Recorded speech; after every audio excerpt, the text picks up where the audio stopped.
Good afternoon, Scott Baker. Mikey, how are you? Are you feeling confident? Are you feeling secure? I am. I Okay. not I don't intimidated. I don't know that you should. Are you sure about that? I So our don't. No, field I'm note not. today. I'm not actually. So even with the field note being called "Overcoming Feelings of Intimidation," the difference between lacking, just feeling like what intimidation is, or what just this feeling that I'm just not confident, don't know what to say, Hmm. not sure if you're going to like me or not. Like, what's really the difference between any of those things? Are they just synonyms? Well, I think people. It doesn't matter when you're in the moment, right? When you're No. feeling intimidated, you're Yeah. feeling that overwhelm of anxiety and panic and whatever else it is. And even probably the most confident people in the world feel this at some moment to some degree. And so I think that's the really interesting thing here, which is in this field note, which is about how do you overcome these feelings? What do you do? We actually have a couple of practical ideas. And we certainly know that we all deal with this at one time or another, even to just at the very level of, we have interactions where we say something, like we meet somebody and we say something and then we're like, why did I say that? Now, Right. obviously, we think about being teenagers and you say that in a potential dating situation and then you're like, oh, well, this is going to be a disaster now. And so you've got to figure out, and you're going like the rest of the day, why did I say it that way? And so it's a good question to say, well, if even very confident people find themselves feeling this way from time to time, why is that? And what can we do to put ourselves in the best position to come across in the way that we'd like to come across? Yeah. Now, I do wonder if we should be talking about this inside the context of imposter syndrome, right? Which comes up quite a bit as uh, a pop psych kind of thing to say about a situation. If you're just feeling maybe a little bit unconfident or a little bit intimidated, to be like, oh, I'm suffering from the effects of imposter syndrome, right? Or maybe you're just feeling under resourced, or maybe you're actually under resourced, right?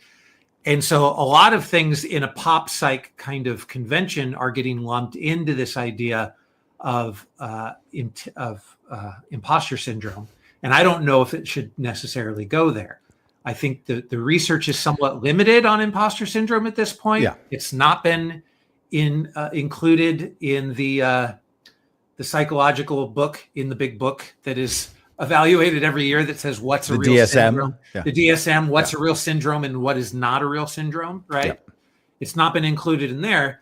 Not to diminish the fact that, for a lot of people, it is a very real thing, but I think it's a highly specific thing that people kind of lump everything in there. Mm-hmm. So there might be a lot of comments in the comment section today that talk about imposter syndrome, but I don't think this is it. Yeah, and I mean there's you're right, because there is that level where if you're worried about being seen as an imposter, you have a worry that you've come across in a way that is actually beyond what your real capabilities are. The intimidation factor is a situation where you actually know that whoever you're interacting with, whether they're smarter, prettier, Right. wealthier, more connected, more dangerous, whatever that element is, you're like, oh, holy crap, I'm in over my head. It's Right. not about, and you've actually not even encountered the idea that the other person is perceiving you as better than you are. Right. You're actually worried. You're actually worried that, like, oh no, they know exactly where I'm at in this exchange, and that's why I feel terribly awkward. Right. Yes. And so, in that situation, the question is, well, what do you do to diffuse that? How do you lean into it? And I think we'll get to one, but I actually I find myself to be a generally fairly confident person. Now in my life, and I'm sure you have, there are places where you just know, okay, this is just patently ridiculous where we're at. Right. And like when I was 17, I won a big speech contest sponsored by the Veterans of Foreign Wars. And it helped pay for a lot of my college. I had to go from my house on the East Coast to Los Angeles to a big national convention. I think there were like 7,000 or 8,000 people that were in the audience. And I was going to have to give this 5-minute talk to these 7,000 people. Intimidating situation. Mm-hmm. I felt pretty good because I'd done a decent amount of public speaking in my teen years. And then they were saying, you're going to follow the actor Charlton Heston. Now, he's been dead a while, but Yes.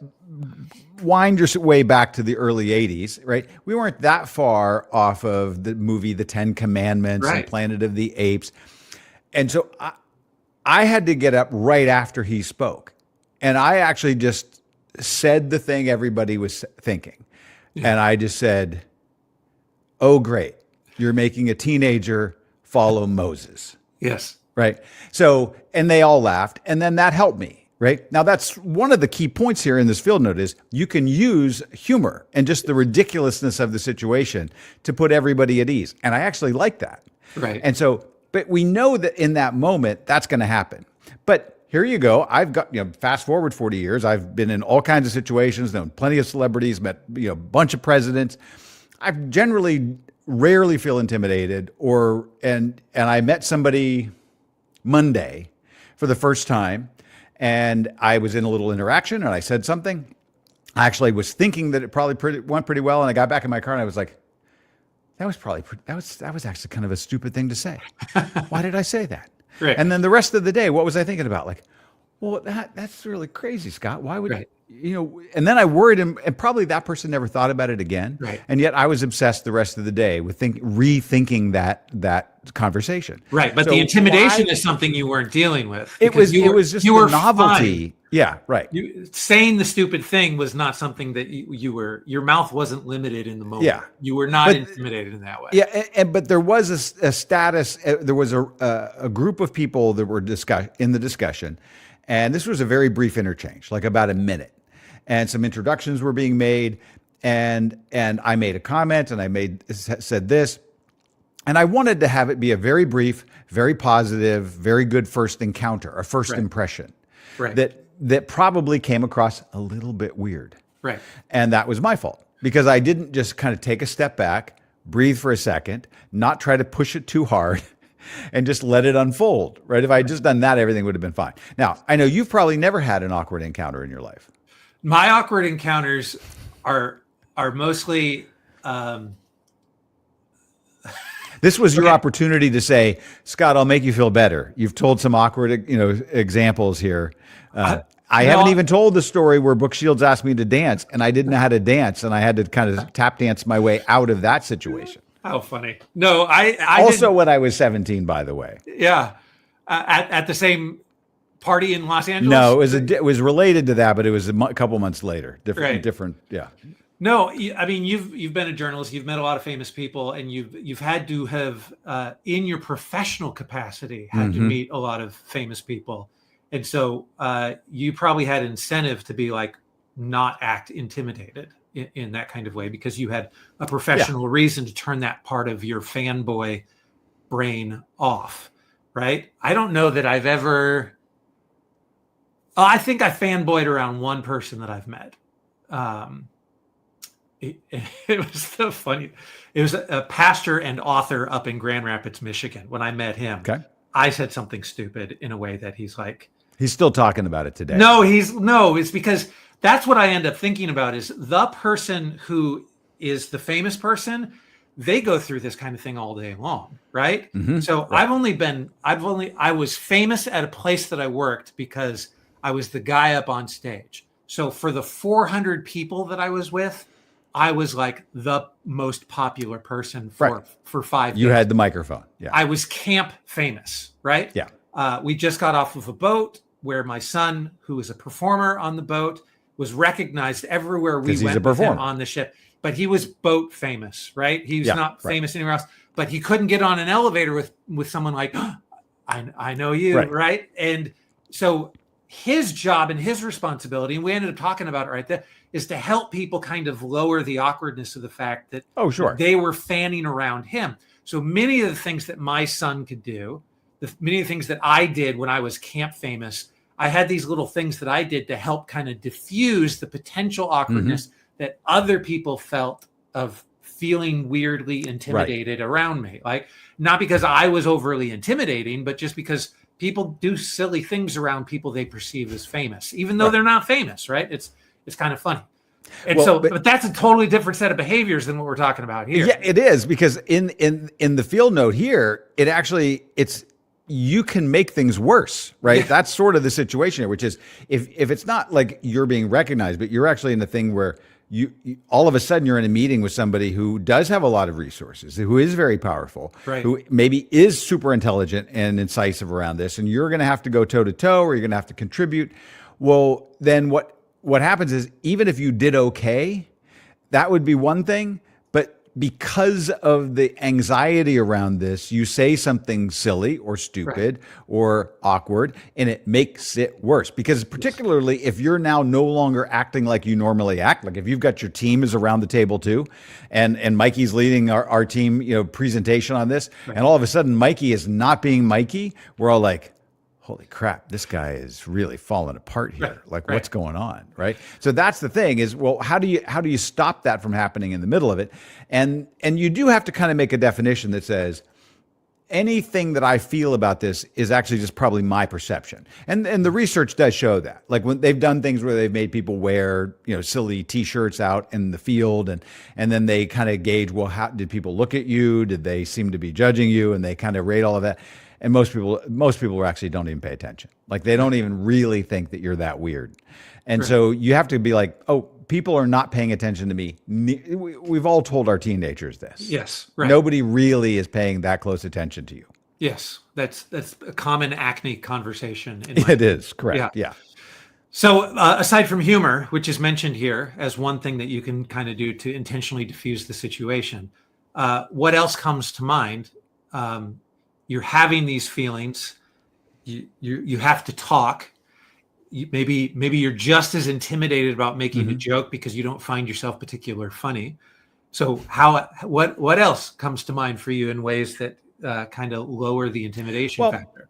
I mentioned that over the last year I'd been kind of going through a book. Sometimes I like to go back into sort of the self-improvement literature of the early 1900s, late 1800s, and collect a lot of those books, and you find some really interesting nuggets. And there was a disciple of Dale Carnegie who was a sales guy named Frank Betcher, and he wrote a book that had the very nuanced and subtle title, How I Raised Myself from Failure to Success Through Selling. I think that's the title.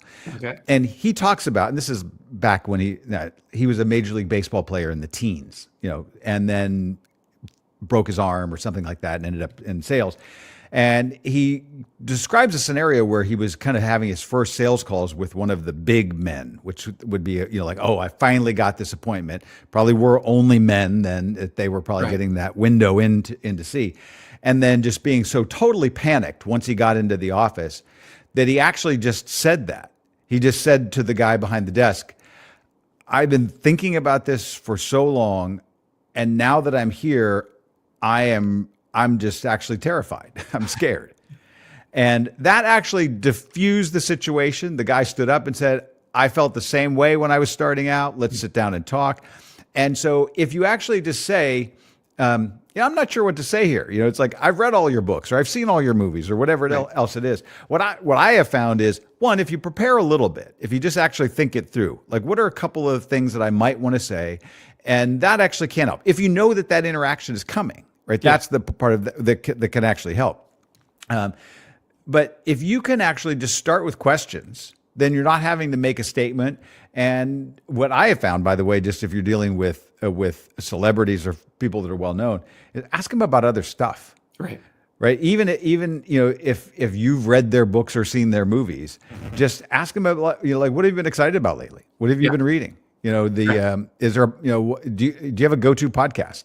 Whatever it is, they'll probably start to want to talk about that. Once they start talking, absolutely, then it all just relaxes. I found that with famous people as well. They crave like normal human interaction. What they really want is to not have the same conversation that they've had 1,000 times before. And so your recommendation here to ask them normal stuff is stuff that they normally don't. So not normal to you, right? Normal to like what would be them. And so at the core of it, I like the idea of just kind of being vulnerable and exposing the terror that you might feel in what you're saying. We mentioned this a couple days ago around the idea of going meta with the idea when you're feeling frustrated, sometimes just saying out loud, I'm feeling frustrated right now. Both for you and for those that are hearing it, just kind of takes the air and the tension out of the room. And I think your recommendation here to do it in this kind of moment is the same kind of thing. Unless you feel like, if you have all kinds of pressure with the idea that this person's intimidating, and if I tell them that they're intimidating me, then that only makes it worse, especially if they're going to use it against me. So I definitely can't do that. And to be honest, even in our discussion, most of the times where this intimidation factor is a factor, it's not where the awkward moment when you met a celebrity or something like that. It actually is, you're in a situation where you're dealing with somebody in your personal life, or you're dealing with maybe you're in a courtroom situation, or you're dealing with somebody at work where the stakes matter. Like, it doesn't really matter if you actually say something stupid.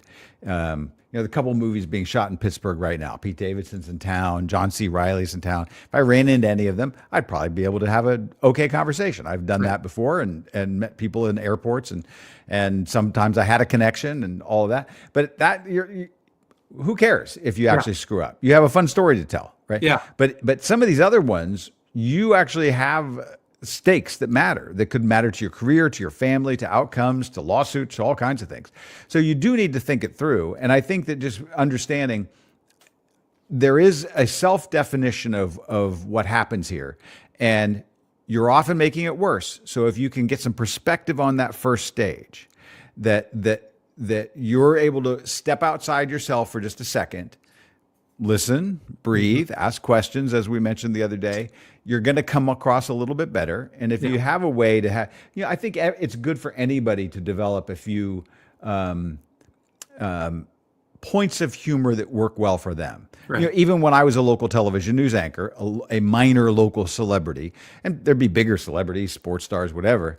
And sometimes people would meet you and go, "Oh, you're on local TV," and somebody else is more famous. And I'd be like, "Yeah, I'm actually the one that cares about you. I actually live here, right?" But more often than not, people would be like, "Don't I know you?" Right? Yeah. And if you said, "Well, yeah, I'm a news anchor on Channel 4," and they'll be like, "Oh, well, we watch Channel 2, but I kind of recognize you from the billboard or whatever." This is all going to get weird. So I would just play around with it. People would say, "Don't I know you?" We'd be on an elevator, and I'd be like, "Well, yeah." And they'd be like, "Where?" And I was like, "I lived next door to you for 7 years." And they'd be staring at me and be like, I would bring in your trash cans, remember? And I'd be, "No, I'm on TV sometimes." And they would go, "Oh," they would then relax, because I just made fun of the fact in that scenario. I probably use that "I live next door to you" for whatever. I would sometimes change it up. I probably did that 100 times. Yeah, that's hilarious. That's very good. Okay. There you go. All right. Well, on both sides of the intimidation coin, good behaviors. I appreciate it. Thank you. All right. Thanks, Mike. Bye now.